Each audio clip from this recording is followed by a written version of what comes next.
Men die on average 5 years earlier than women. While women are expected to live an average of 81 years at birth, men are expected to live an average of 76 years, with non-Hispanic blacks having the lowest life expectancy at nearly 71 years compared to white and Hispanic males. That's a fact, but there's hope. One of the factors contributing to worse health in men is the higher prevalence of cigarette smoking among males than among females at any age. By quitting the habit, males can reduce their chances of dying from any cause and experience a longer and happier life. So don't delay, quit today.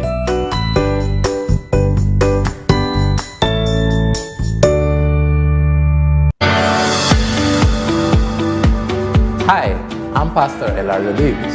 I'm Pastor Deshane Lopez. We are the hosts of our Bible study series, Words of Wisdom.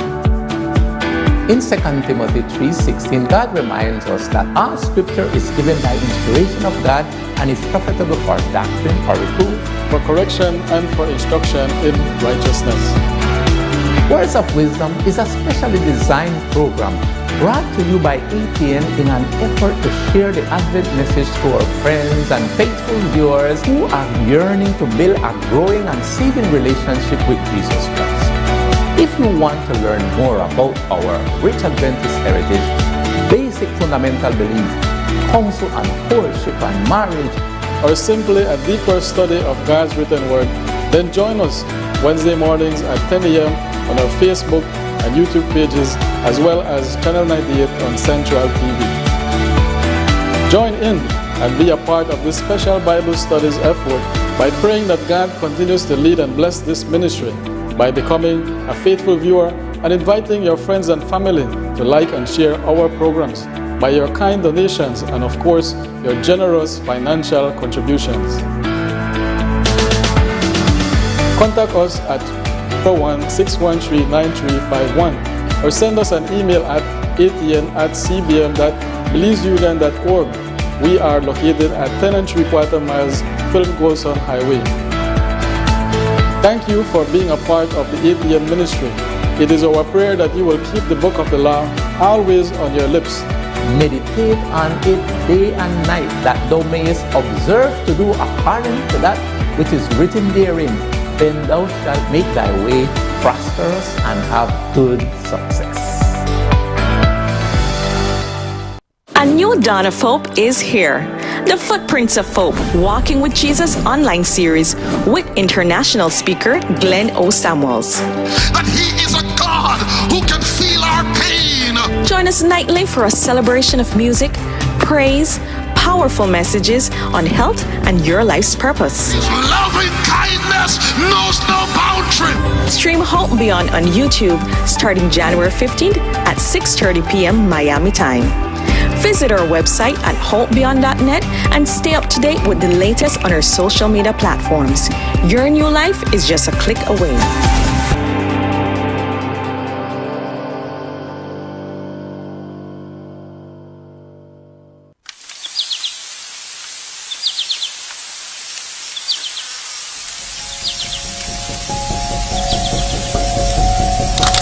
All my life, I've been dealing with projects. I do a lot of research. Basically try to understand how different materials affect fires. It involves a lot of formulas and gathering data. I met this girl once in grad school, and we got to talk about all kinds of things and also about God. It was great. I could share with her what I believed in.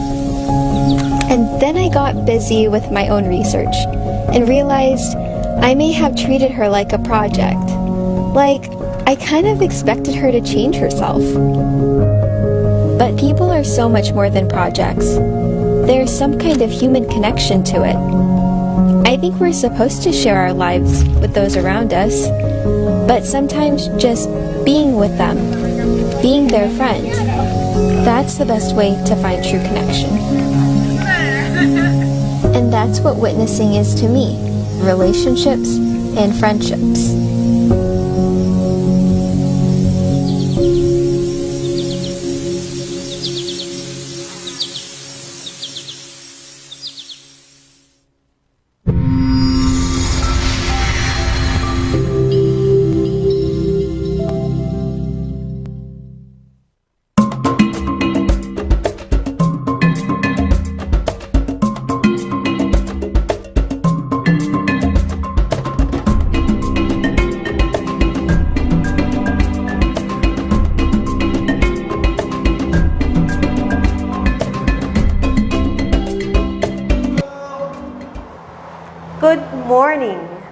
Thank you for joining us for another episode of Defining Your Health. I'm your host, Tracy Lewis, and today we have another timely and relevant topic. I want to talk about mental health and suicide this morning.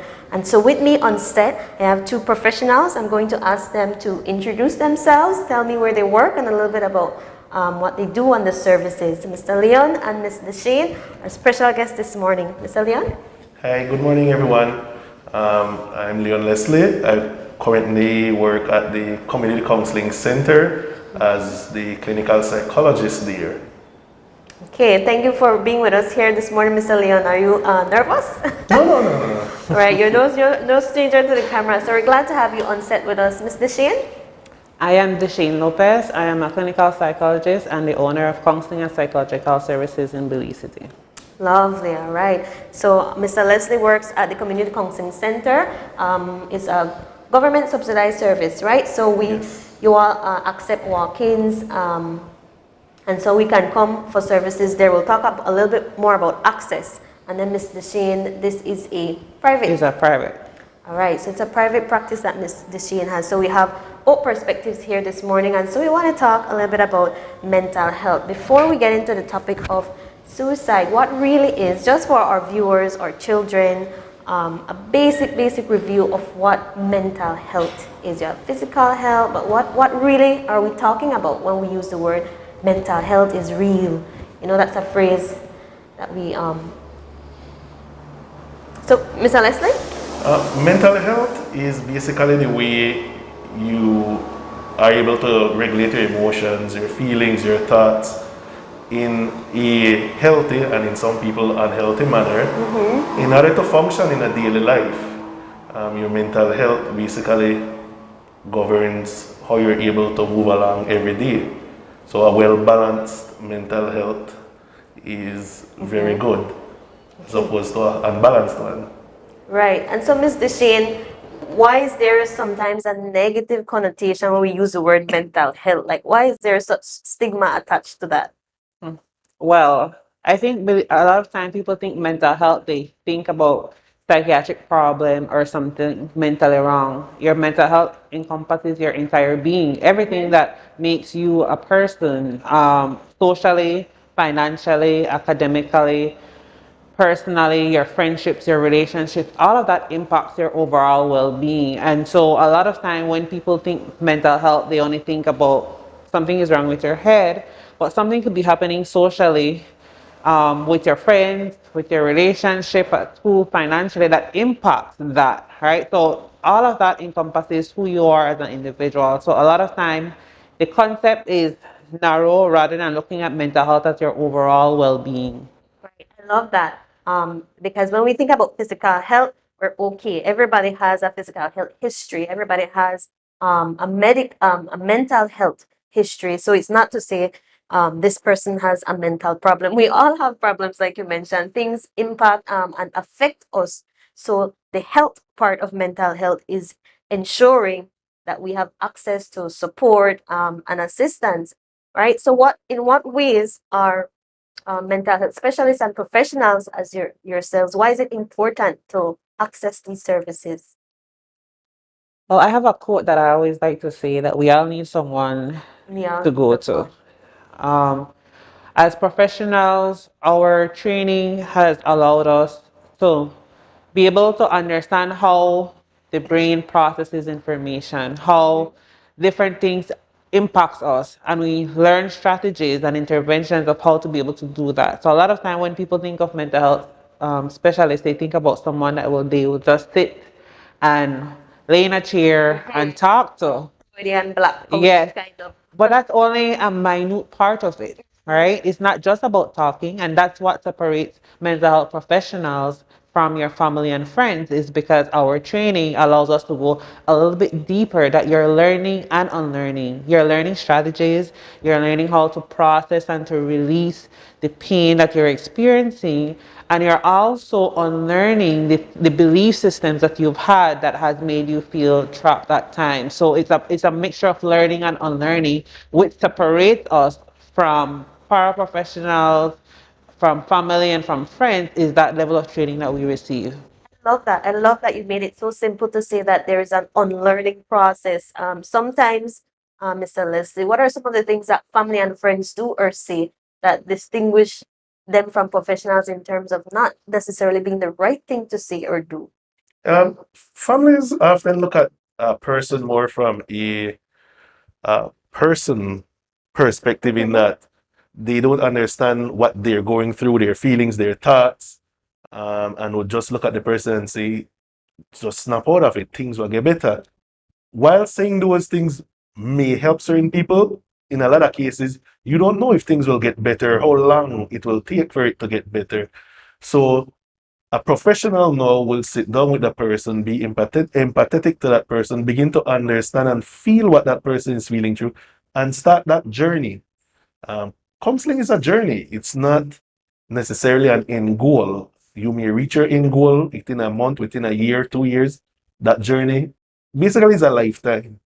While I'm not saying you go into counseling a lifetime, but it's always good to get the professional involved to begin to understand, get to the root cause of the problem, begin to again learn the coping mechanisms, as Deshane said, learn new things and how to manage. And it is okay to go through this process. Families, especially the generational gap, the older generation would look at counseling more as a weakness because they never saw it as something needed. While now the younger generation, well, my generation, the younger generation after me, they're more exposed to it. It should be more open, but again, in Belize, we're still family oriented, so we lean on family a lot. But family may not always have the correct answers. They don't. And you said two profound things. It's a learning and unlearning process, and it's a journey. So when does this journey begin? Because I think the misunderstanding is that it's counseling is usually a response. I mean, can you just go to counseling and not have a mental problem? Yes. You can. So counseling is not for a person with a. I hear you say mental health problem, and it goes back to, what are you thinking about when you say the word mental health? All right. If we look at it holistically, you can come to counseling just for any stage of your life, for the good things and the bad things. You know, you're getting a promotion, you're having a baby, you're transitioning, you're moving from one district to Correct. another, you're readjusting.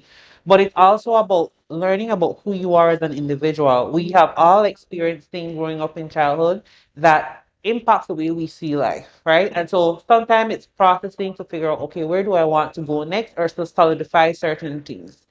A lot of people that I speak to sometimes will say, I had a very great childhood, but as you're talking, there are a lot of self-doubt that comes up. And so when they start to do the therapy and just going through, they realize that I didn't realize that certain things that I have experienced impacted me.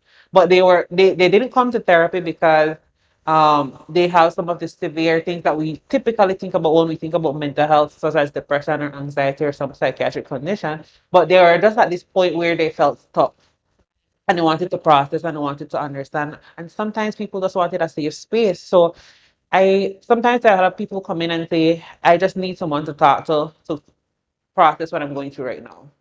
You know, and so it doesn't have to be something major bad is happening. It could be a place of really having a place where it's just for you within that hour to be able to process what is it that you're going through, but to feel heard and seen without someone saying, okay, why are you doing this?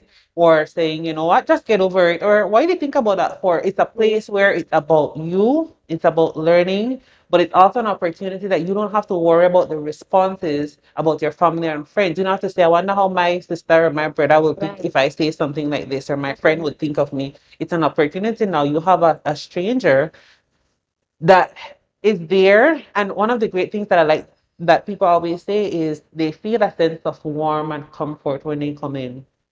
And so while we are strangers to them, we're also extending a safer, comfortable space by the energy that we present, that they are able to process and to talk about certain things. And so it's really a holistic component that you don't really have to have a mental health diagnosis to come in for therapy. I like the way you presented that because we often feel like until I have signs and symptoms that it's really becoming unbearable, that's when I have to seek help. But if we make it a daily part of our journey, like you say, communication, we have a subconscious fear about talking and communicating certain things because of how we will be judged, and our friends and our family, we know they love us. It doesn't matter that subconscious fear that they're judging us, evaluating us because they really know us internally, then that will always affect your ability to be genuine, to be you, to express exactly what's happening. And so I'm not sure your experience, some of the good experience you've had, Mr. Leslie, maybe working with clients before, where you can see that they're able to express themselves, and because of that you were able to highlight certain things that maybe they would not have ever been able to stumble upon themselves just talking to a family or friend.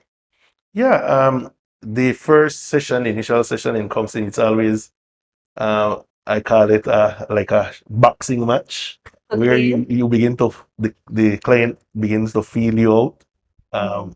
Will this person judge me? What will this person say? So it's almost, you see a little fear, but at the same time you see the need that I want to say something, but I don't know if I should say it. So you give them a little nudge. By the third, fourth session, you actually begin to see, as I call it, the magic.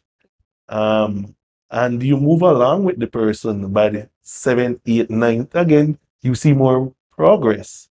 And as a counselor, you begin to feel good to say, hey, remember session one when you first came and you were doing this, you were saying this, and look where you're at now. So you could actually show them change, tangible change, and you begin to feel good about that entire process. Yes, you do have some cases where it may take a little longer to see those cases, or you as a counselor may even look back and say, hey, I don't think I help this person.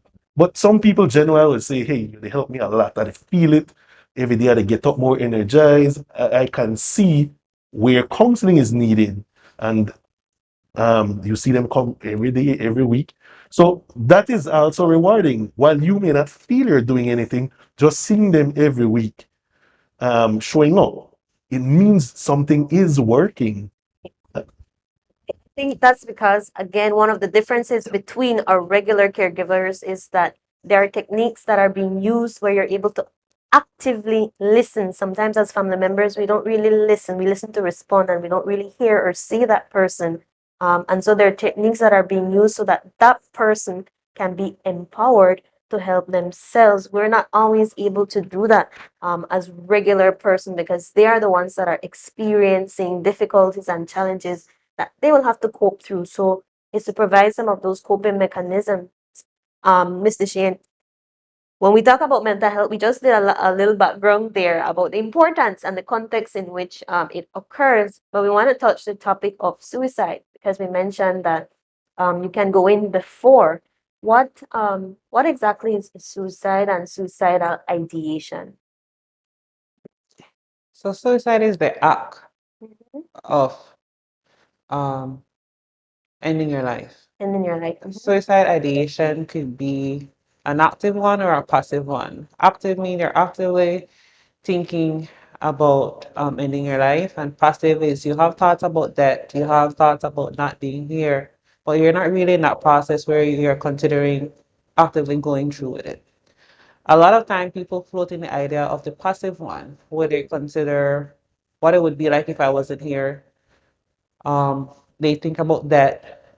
And so passive and active, in the active case, that's where we need that level of urgency, because there are signs, there's plan, there's so many things happening in that particular point, and that's where, if possible, we try to be able to provide intervention. But for the passive one, whenever a person is in that state, and then it kind of iffy, because we see certain things that sometimes we oftentimes not take as serious, you know, kind of and we see subtle things. right. And when we talk about suicide, suicide is very complicated and complex, because not everyone who is depressed Is suicidal. is suicidal, and not everyone who have a psychiatric condition will commit suicide or contemplate suicide. There are people who are impulsive that you, with a blink of an eye, you wouldn't even understand why. Because if you look at their history, there wasn't anything indicative. And that makes it complicated, because while we could talk about signs and we could talk about things to look for, Sometimes there are persons who have committed suicide that didn't have a mental health diagnosis, and it was just an impulsive situation where they committed suicide. And that makes it complicated, not only for us, the experts, but also for family members, friends, in terms of how, and I like to use the word grace. And that is what we try to promote, is to give grace. Because when we're able to give grace, it, to me, it provides an environment where even in difficult situations, we will feel heard and understood. And that is what we would want. That is what clients come to us for in the beginning, is grace. To really to come into a space for a 45 minutes to an hour session where they feel understood, heard, and seen. And I think if we could promote that, apart from the other factors in terms of what it is, that is really the core that people need initially, to be seen and heard. And then there are so many other things in terms of when we talk about suicide prevention, we talk about checking on your friends and stuff like that. But it's all complicated in terms of the societal things that is happening. All of that, we talk about finances, we talk about poverty. Again, remember in the beginning we talk about mental health and the well-being. If those other factors are in disarray, then again it also impacts and increase that likelihood. So that's why it makes it complicated. I love that you said that you take that grace perspective, because as a Christian community, we said I'll pray for you when you come across these problems, and it seems like the right thing to say, and it is, but it's not giving them a space to be seen, to be heard, to be understood. And so as an Adventist community, a Christian community, how do we express active grace? How do we allow our young people and whoever it is to be seen, to be heard, to be understood? Right? That's the difference, because prayers are important, yes, but to provide that space, that's where the professional assistance comes in. Mr. Leslie, can you follow up, like Mr. Shane said, with you would see certain signs, you would see certain symptoms. What are certain things we could look out in terms of passive? Because you mentioned active ideation that you're thinking about, and you mentioned passive. I've never heard about the passive part where you just question certain things, but that's an interesting place for me, because I think everybody has passive suicidal ideation. Before Leon answer that, can I just step in back to reiterate about part that you said about, as Christians, we talk about, I'll pray for you. And prayers are great. But it also, when someone say, I'm praying for you, it's because they're also saying, I don't have the capacity to be able to assist you any farther than that. So the best that I can do is pray for you. And that is great. And I want you to hear the true message in that is I cannot assist you any farther beyond this. And so I'm giving it to God, right? Yeah. And so it's good intention, but and that makes it different in terms of seeking a professional help, is because now is the active part of going through the process. So prayers and a therapist working through goes hand in hand. A lot of time I know people feel, well, if I have that spiritual, I don't need to have the therapist, but you could have both. It's not mutually exclusive. It's not because I have one, I don't need the other one. Work hand in hand. So I just wanted to mention that part. Perfect balance. Leon?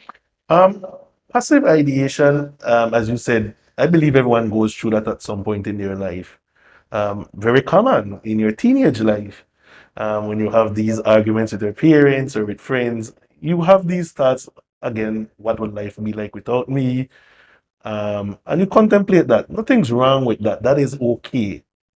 The active one now is where you begin to see behavioral changes, sleep pattern changes, eating pattern. You see a lot of risky behaviors, or in some people, they become more isolated from friends, selling properties or belongings or giving clothes away, things like that.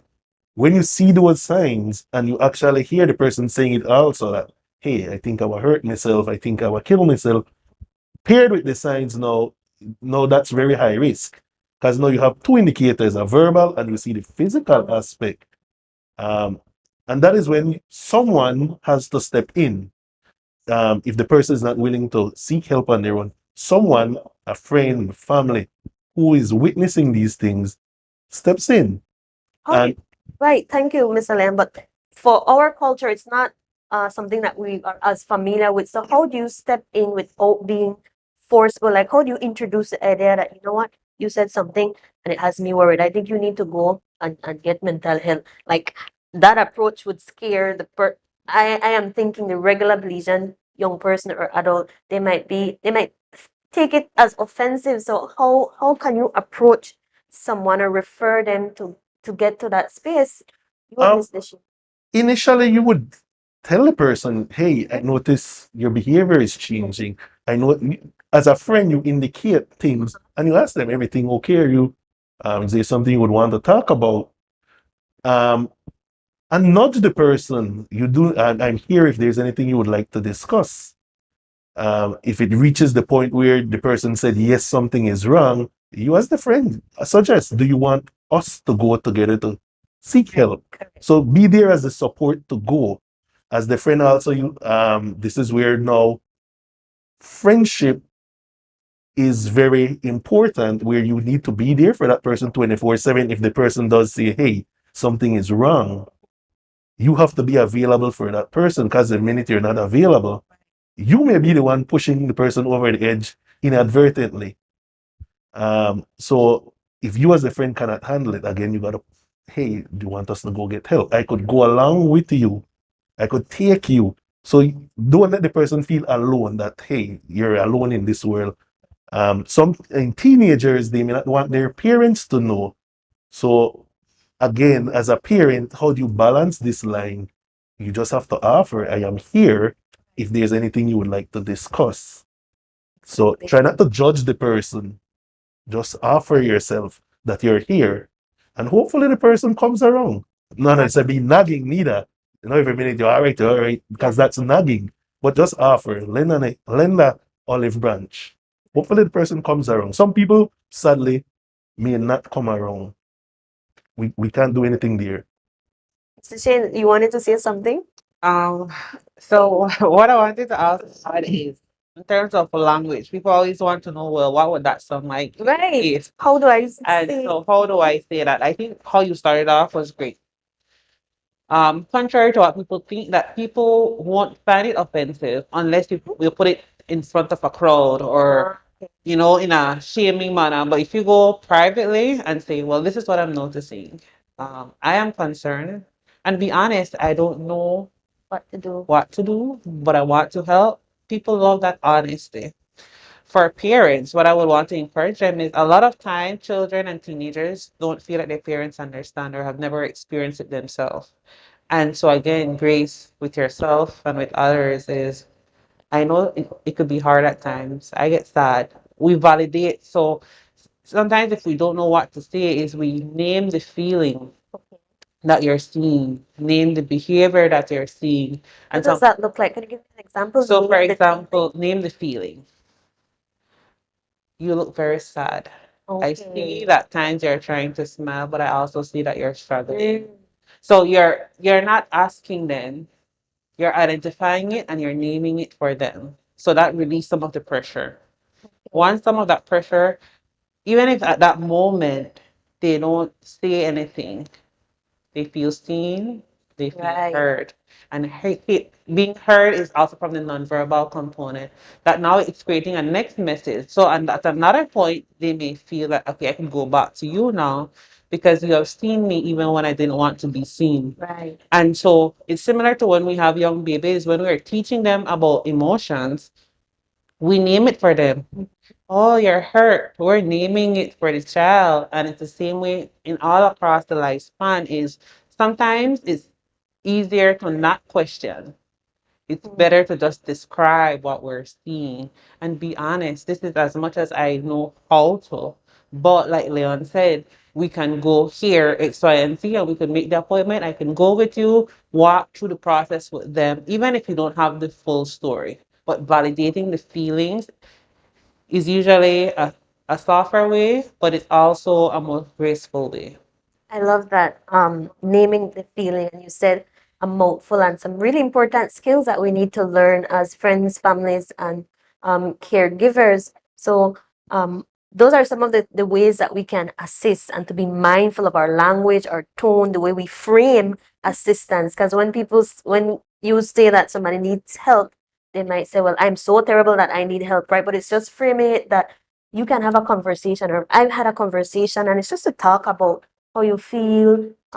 It's not because something is so terribly wrong with you. So the way we frame things are important.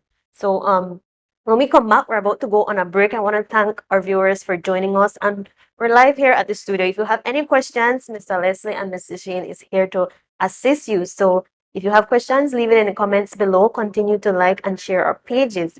When we come back, we want to talk a little bit about what not to do, right? And maybe some things that we should avoid in terms of creating an even more circumstance that creates pressure, and also how do we actually life after suicide. How do we cope as caregivers? And so when we come back, we'll have Mr. Deshane, Miss Deshane, and Mr. Leon with us once more. Leave your questions below so we can get right back. Thank you for watching Defining Your Health, and go to a short break.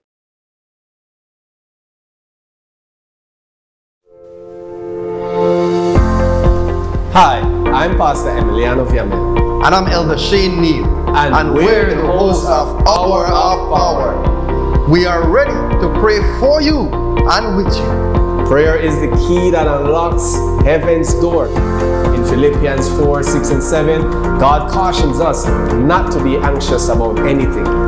Instead, in every situation, by prayer and petition, with thanksgiving, present your requests to God. And the peace of God, which transcends all understanding, will guard your hearts and your minds in Christ Jesus. Join us every Thursday night at 6 p.m. on our Facebook and YouTube pages, as well as Channel 98 on Central Cable TV, to experience this peace that passeth all understanding. You can join our global prayer family by praying that God continues to lead and bless this ministry. By becoming a faithful viewer and inviting your friends and family to like and share our programs. With your kind donations as well as your generous financial contributions. Contact us at 501-613-9351. Or send us an email at atn@cbn.belizeunion.org.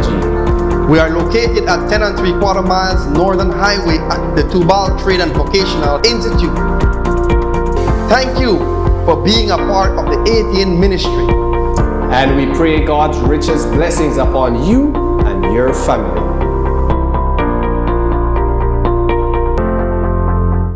A new dawn of hope is here. The Footprints of Hope, Walking with Jesus online series with international speaker Glenn O. Samuels. That He is a God who can feel our pain. Join us nightly for a celebration of music, praise, powerful messages on health and your life's purpose. His loving kindness knows no boundary. Stream Hope Beyond on YouTube starting January 15th at 6:30 p.m. Miami time. Visit our website at hopebeyond.net and stay up to date with the latest on our social media platforms.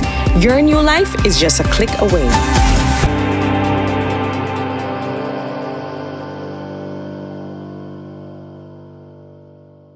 The Inter-American Division celebrates its centennial anniversary in 2022 under the theme Celebrating His Province and Affirming Our Values, and prayer is just one of those values.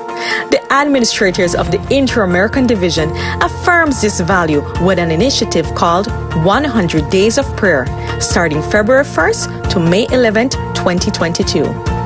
This initiative creates a spiritual environment to facilitate an explosion in church growth, education, and service to the community. It also provides support to all the initiatives of the Inter-American Division in 2022 and beyond.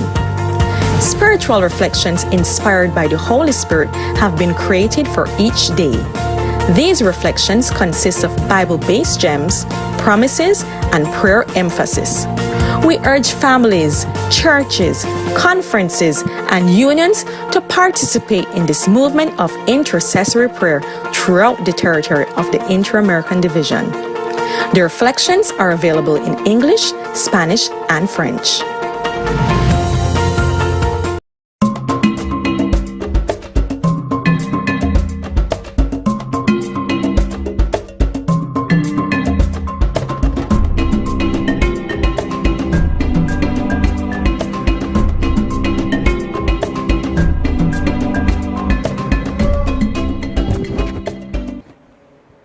All right, thank you for staying with us. We're here this morning at the ATN studios talking about mental health and suicide. So in our first section, we had Mr. Leon Leslie from the Community Counselling Center, and we had Miss Deshane Lopez, but she had to step out. So we have on set with our sister Chantel. And I just want you to feel a little bit more familiar, to recognize that you all can ask questions as a parent, as a person who's also considered, it's like Mr. Shane said, complicated. I'm sure you're watching this and you said, you know what, I might have had some passive ideation about suicides, and maybe I don't have any huge symptoms or problems, but I should create or go to a space where I'm able to be seen and heard and understood. So it might be an indication to you as well to reach out. So welcome back. Mr. Leslie is here with us. We have Sister Chantel. And I want us to pick right back up. Mr. Leslie, is there such a thing as prevention strategies for suicide? Not really. There's no way to really prevent someone from attempting suicide if they're at that point. As myself and Miss Deshane said earlier, the most you could do is offer yourself for the person, be supportive for the person, let the person be aware that you're there for them, offer them the assistance to go and seek services. You as a person, there's at some point, there's nothing else you can do, and you have to begin to withdraw from the situation once a professional steps in. But if a professional doesn't step in, then the onus somewhat drops on you to try to help that person, but at the same time understand your competent level. There's only so much you can do without the proper training. I think that's important for us to remember, Miss Chantel, because sometimes these things hit home and we feel like if I was only there, or if I only did more, or if I was more available. But it really comes down to there's no specific way to prevent. You can be all of the things that we mentioned. You can be open, you can be sharing, you can be honest. But when that person makes that decision, you cannot blame yourselves. So we are left with the questions of why? Why do people commit suicide? Only the person could really answer that. We could only assume factors, things within their life. A lot of people I know recently, due to COVID, losing job, losing house, losing different things, the financial stress, those are factors that recently came up. So with COVID, it brought in a whole new set of ideas in why people commit suicide. Before that, you could look at more depression, you look at more the stress within society. Between teenager and adults, there is different factors. Teenagers, things like bullying. It sounds simple, but Cyberbullying has big bullying causes people to commit suicide if you don't know how to manage that. Hence, in the past couple of years, they were pushing a lot of anti-bullying campaign. That's around the world, so not only in Belize. So teenagers, you see bullying, you see crisis with identity, crisis with something as simple as in what we may call as something simple, sexual orientation. Those are crises to these people, and how do I manage this? I can't, and they eventually go down that road. In an adult, it's a different ball game. That's more financial stress, your mortgage, providing for your kids. A lot of parents, I can't provide for my child, and the stress begins to get too much that, again, they begin to contemplate those things. So teenagers versus adults, it's different set of factors that may push you towards that. Right. Just to add, this morning it's a very hard topic for me. I sit here today as someone who has experienced something like this. I've toyed with the idea when I was much younger of ending it all because the pressure was so much for me. I feel like at some point person who are along that path loses hope. All right. You know, they don't see any solution. They don't see a way out. They don't know what to do, where to go. You know, and hope is important. You know, Celia mentioned a few things that people um, may ponder or may allude to or direct them into maybe ending it all because they don't see a way out. They don't see hope. And this morning through this program, we want to not only offer the um, psychological, The Community Counselling you know, Center. but we also want to offer Jesus as hope today to that person that might be thinking along the lines. That was the thing that helped me. God was the thing that helped me. You redirected me to people that could have counseled me. And my thoughts of suicide stem from things that I went through as a child. You know, I did not know how to deal with it. I did not know which professional to go to. I had parents who did not know how to deal with a situation like this. It's just be quiet because just don't say anything because or family name and or things like that. So a lot of times we don't know where to go, what to do. And yes, going to our psychologist is 100% important because we have trained professionals who know how to say, but also don't forget that spiritual aspect, Jesus, hope that he brings is also there and is also important for us to hold on to, you know, and I was able to balance both two sides of the coin, bringing both of them together for me to still be here today, a mom of two, a wife, still an everyday battle because it's everyday. As everybody knows me, I always like positive things. I don't like negative because negatives always throws me into a depressed situation. So my encouragement would be to focus on the positives. You know, it may be hard, it may be rhetorical, but let your life have a positive onset on life, no matter what negatives may be going on at this point in time. Focus on what you can deal with. So try not to overwhelm yourself with things that is beyond your control, you know, and leave the rest to God. That's what I would say.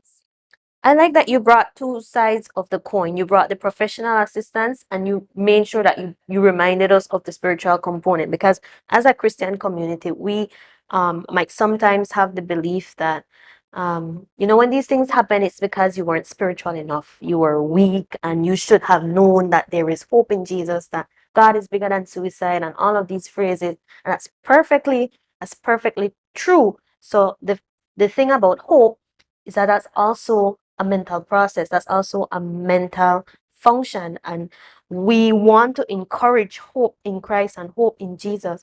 But if that person is not in a place where they can have that cognitive process to get there, that's where the medical professionals they come in to build you up to the part where you can think, where you can open up room in your mind to be open to those spaces. So like you said, it's a process, you know. And so I love that you mentioned, because in no shape or form we want to say that by going to the professional, that means that you're not going to the great physician, that you're choosing less, and that you should be ashamed to even consider that. That's not what we're saying, right? I also want to add, Miss Tracy, I was one of those young persons who had Christian parents. I went to a Christian school. I sang in the choir. I did everything in the church. I still had moments where I heard those voices. I still had moments where those voices were saying, "You're not good enough. Just jump in front of this car." And it might sound crazy like what she's talking about, but this is what our young people may be facing. Voices inside our heads or their heads, you know, and you have to be able to have the will and to know that God says different. God says, "I'm loved. You know, I am cared for. I am precious." You have to be reaffirming yourself every time these voices come because it's a battle inside the mind. Right. So, Mr. Lynn, what are some of the things that we do as family members and friends that make the situation worse then? A lot of people judge. Um, Some people do it inadvertently by the comments they say. For example, an adult that has a kid, you know, they think about your child. That Maybe leave phrase selfish. that are more of a negative phrase, because then you put more pressure on the person. You don't necessarily help the person see the bigger picture. More than likely, the person don't thought about that. Well, I have a child, but still I want to do this. So that comment, while you never mean it in a negative manner, the person interpret it negatively, telling the person snap out of it or things will get better. Again, we don't know if things will get better. You got other things to live for. You don't know that. You don't know what this person's life is like. So the comments you say while you try to give hope, you actually give more negative, because I already tell you things will get better, I already tell you other things definitely live for, and I already sit down and, well, nothing else did there, but you tell me other things did there. So you do more harms than good. We have a question. Do you, Sister Shanta, I want you to go ahead and read that question for us, but I think that it's important that what you mentioned just now of how we can make it worse without thinking by our judgments, and especially in the Christian community, we have to be careful about how we approach these things. Like, you know, you're a Christian. I know you're stronger than this, and we think it's nice. It's relevant to say, but then they feel guilty that I already feel like I should be stronger, but I'm not. I already know that I should get strength from Christ, but I don't know how. And so it's to be practical. You know, iron sharpens iron. It's to be practical without not just offering the words. It's that practical part. Are you able to help us with that question, sis? I believe this one is coming from Miss Laura Gomez. There's a question. She has this question. She says, "Do the family of a person who has committed suicide and committed wait, do the family of a person who has committed suicide must obtain psychological urgent assistance?" If I'm understanding the question correctly, the family, a person committed suicide, so the family, yes, I would encourage the family to seek services, just to ensure that they themselves are stable, stable in the sense that they're not blaming themselves. It is okay to grieve, so don't get me wrong. I would encourage grieving because it is a sad incident, but ensuring there's no self-blame and internalizing the problem that, hey, we should have made this, we should have seen it earlier, and you see that bickering amongst themselves or within themselves. So yes, I would encourage as quick as possible for them to go in and for talk also about the problem. correct, and the community of those loved ones around them, to not create additional pressure like you should have known, or how comes you didn't see and I was able to see, so how you didn't see, and things like that. That's not the type of circumstance that you would want to create. So I think it's important that those in the immediate community talk to someone, begin something, because that's how trauma is created. I don't know if you could explain what trauma is, but that's pretty much a lot of the unresolved issues that get built up. The longer someone takes to go in for help, the more, yes, it builds up in the person. And as you said, trauma kicks in, trauma being close to death. So whether themselves or, in this case, someone that committed suicide, that builds up in you. While you may see it more as sadness, initially it turns to anger eventually, especially in males. Males, well, it's more cultural. We don't know how to regulate our emotions, especially sadness. So for us, it will turn to anger over time. So even with grieving, I would suggest, even within the family, the dad, the brothers, the uncles, the grandparents, cry. It is okay. Grieving is natural. If you don't grieve, you have to ask yourself now, why are you not, or why are you afraid of to go through that process?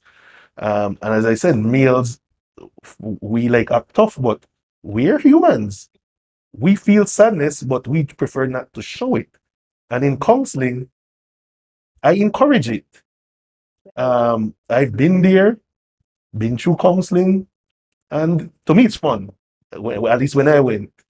And in a society where we have this machoistic belief, and we need males to get it out.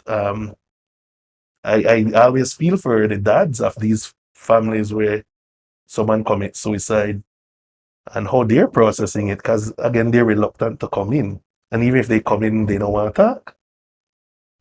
I want to add, I know we're close to wrapping up time. Yeah. I just want to add by saying that culture teaches us to always say that we are well.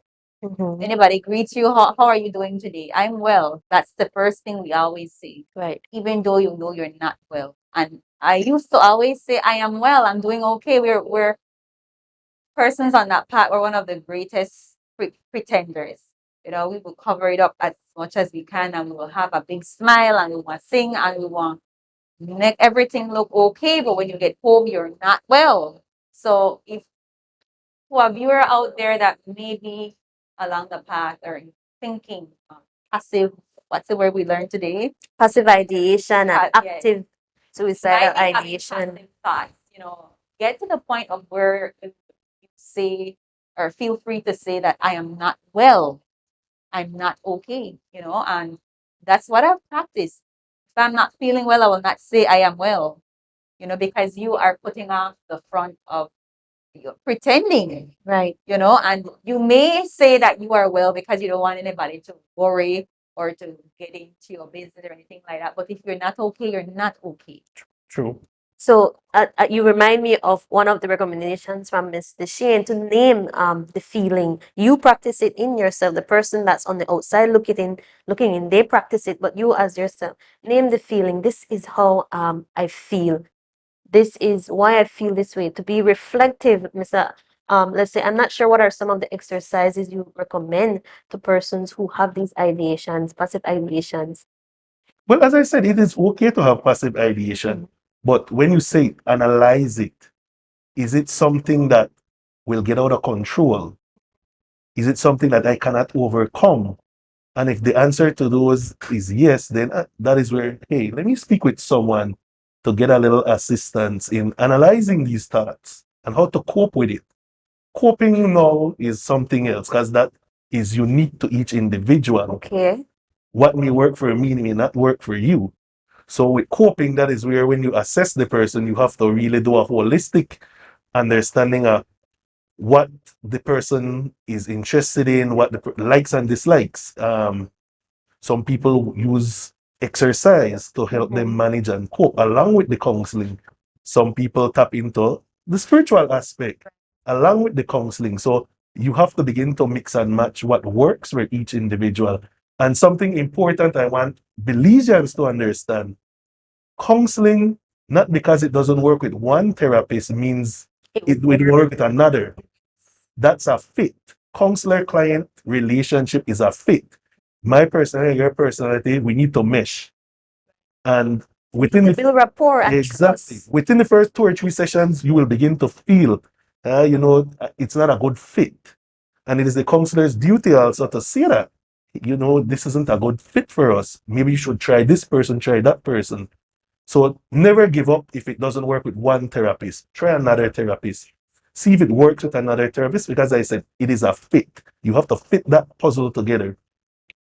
Thank you for sharing that. You mentioned something key just before we close off in a few, but you mentioned coping mechanisms, and I know there are a few that we use that I'd like maybe for you to just call out a few of them that are not excellent coping mechanism, with projection and displacement and some of these things that we think are fixing it, but they're only band-aid on the issues. One of the first ways I like to look at the situation is tell everyone what's called thought reframing. Thought reframing. Yes. Look at the positives, as you said. Look at your whole life. Where are the positives in my life versus the negatives? Try to balance it out. So thought reframing. Look at your life again holistically. Rather than one thing, let me analyze everything that's happening in my life. Again, that is where you and the counselor will go through that entire process. And you begin to balance the scale. So rather than seeing the scale unbalanced with all these negative, there are positives in my life happening also.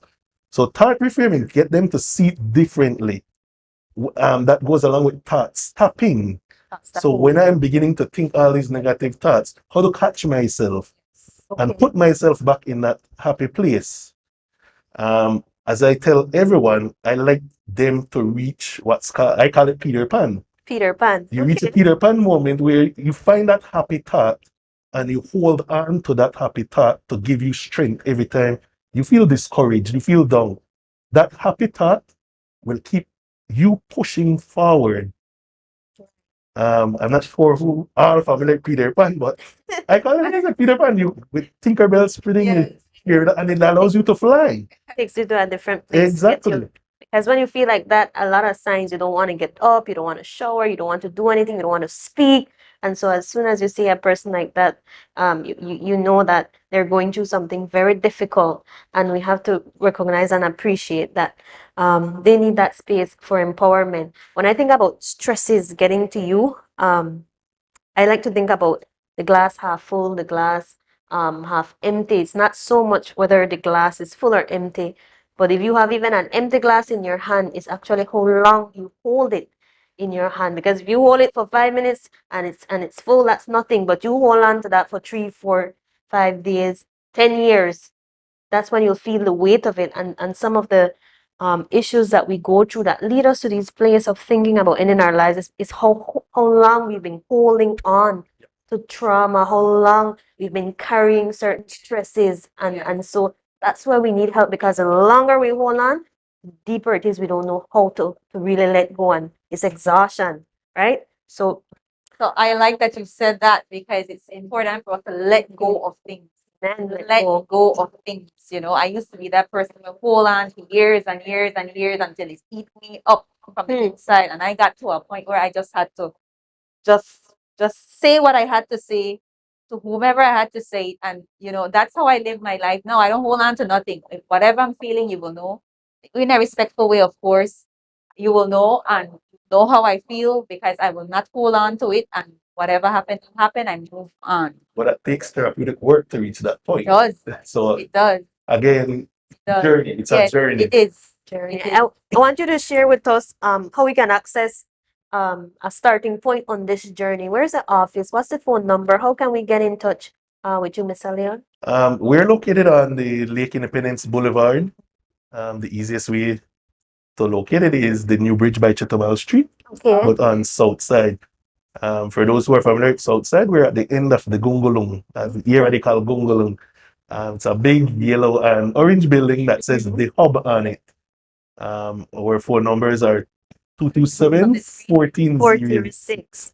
Right. We also have a Facebook page, Community Counselling Center, that you could access, send a message if you want help.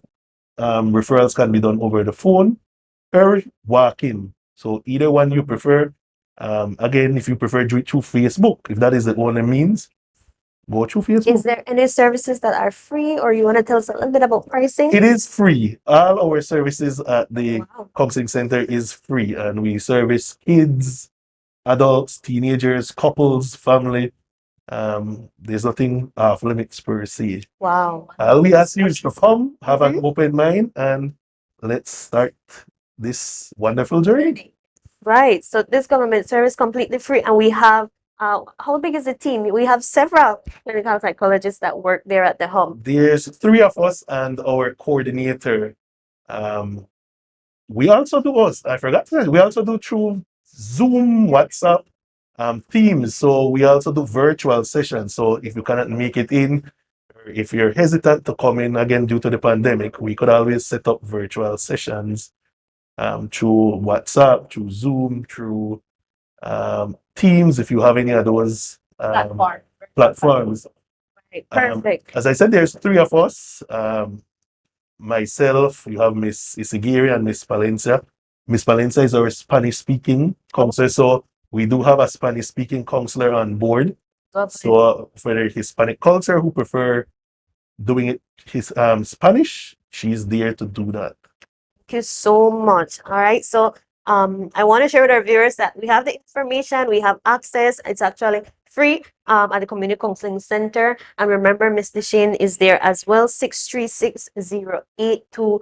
3, and she also provides private professional services. So I think she covers even learning disabilities, a whole other host of issues as well, right? And she's at the Counselling and Psychologist Services. They also have a Facebook page.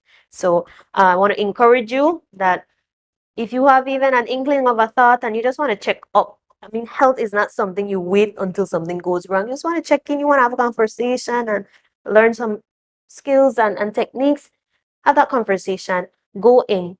Just before we close, Mr. Leon, would you want to leave any closing thoughts with our viewers? I would just like viewers on a whole within Belize to understand mental health, seeking counseling is a rewarding experience. It doesn't necessarily mean something is wrong with you or in our culture you're crazy. No, that is a total lie. You could be very, very, very healthy mentally, but at times you just want someone to talk to, someone to listen to you and get it across. So don't wait until the problem is too severe. Seek the services, see what the professional has to offer, and by all means, try it out. Try it out at least once. I always encourage people, try it once, see if you like it or you don't like it. It won't cost you anything but time of your life, 1 hour. You'll be shocked. It works for you and helps you along. Thank you for being with us, Mr. Leslie. Miss Chantel, any closing thoughts? I just want to say that you're chosen and you are loved. You're chosen and you are loved. All right. I just want to leave you guys with this one scripture reading. I was trying to remember. Proverbs chapter 13, verse 12 says, "Hope deferred makes the heart sick, but a desire fulfilled is a tree of life." We never want to get to that place where we don't have hope in God. So if you're feeling hopeless this morning, you are loved, you are chosen, and you have help. Thank you for joining us for this another episode of Defining Your Health. We hope to see you again next Tuesday for another episode.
Inter-American Division celebrates its centennial anniversary in 2022 under the theme Celebrating His Province and Affirming Our Values, and prayer is just one of those values.